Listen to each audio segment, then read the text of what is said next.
question is for Dr. Zacharias. How do you respond to those in this country who run our elite schools, who write our textbooks? The evil is not within us, but outside of us, like in a person who has a handgun or social economic created conditions, that it is otherwise. Well, since that's direct, do you want to go ahead? You know, I'll be happy to respond to it, but these are the kinds of specialties that this gentleman really writes about. I think you want me to go first, but I'd like you to respond on this too.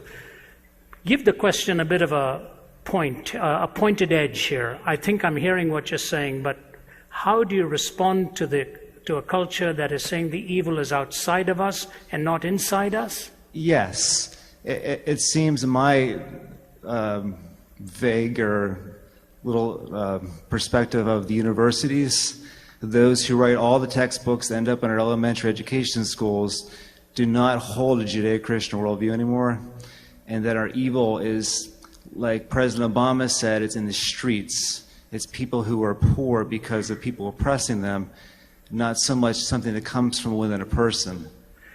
You know, then we should not be imprisoning people like Madoff and the head of Enron. We should be imprisoning their neighbors because of his environment that these people did such things.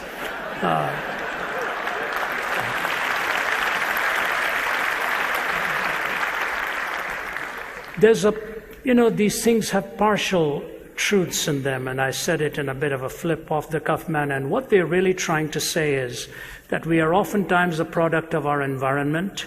And I won't name the countries, but my wife and I were visiting there where there's a constant war going on in the border there, and we were pointed to a man who took his 12-year-old son up to the hill every day. Every day. He would take his boy, right from the time he was a little boy, take him up to the top of the hill and point to the country across the line there, and he said, your whole goal in life should be to kill as many of those people in that country as you possibly can. That is your purpose in life and why you are here. And you take a little boy by the hand, and day after day you pummel that kind of stuff into him.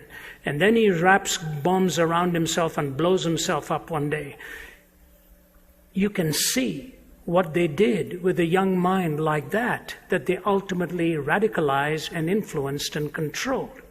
And the tragedy is that this is a deadly half-truth, but it is a half-truth all right.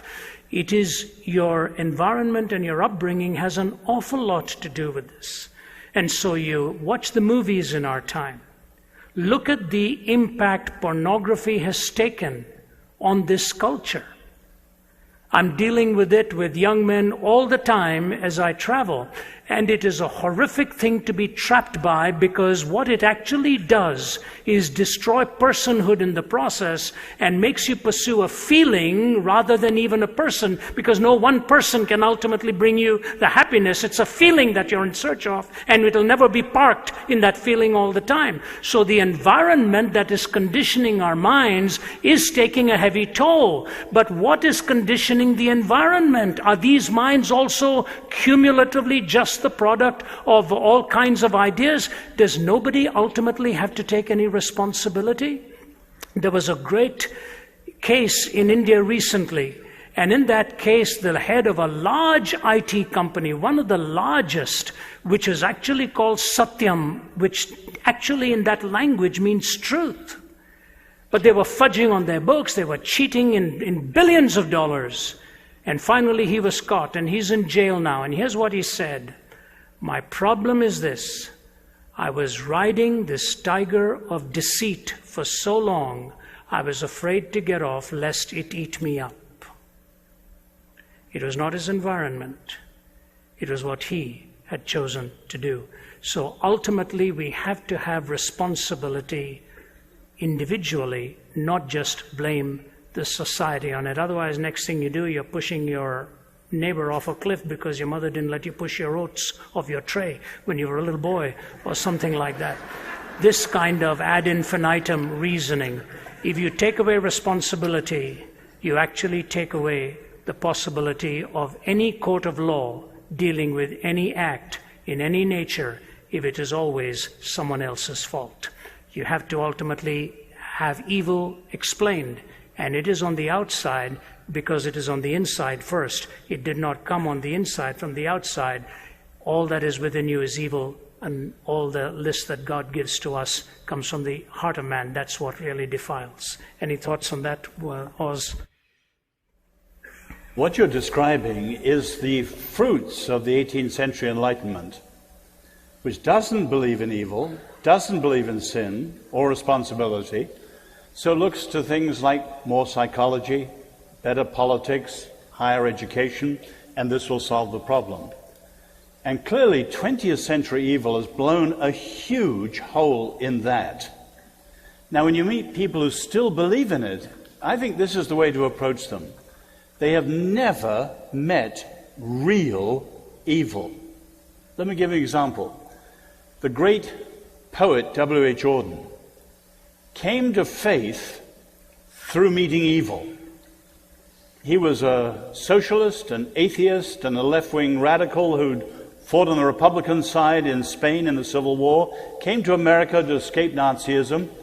But one evening, watching a documentary in New York, saw Hitler's troops entering Poland, bayoneting women and children.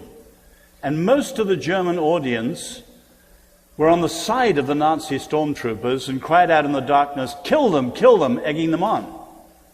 And Auden said, in 2 minutes, my whole worldview was turned around. On the one hand, I knew we were evil. I was looking at something that no psychology, no education, and no politics could ever change. This is radical evil. But then he said, I realized as a European intellectual, I'd spent all my life removing the absolutes. Everything's relative. But I wanted to say that Hitler was absolutely evil. So he said, I left the cinema a seeker after an unconditional absolute, and I met Christ. In other words, many of these people have a very shallow view of human life, and also very shallow political policies too. And it always runs aground on the rock of reality and real evil.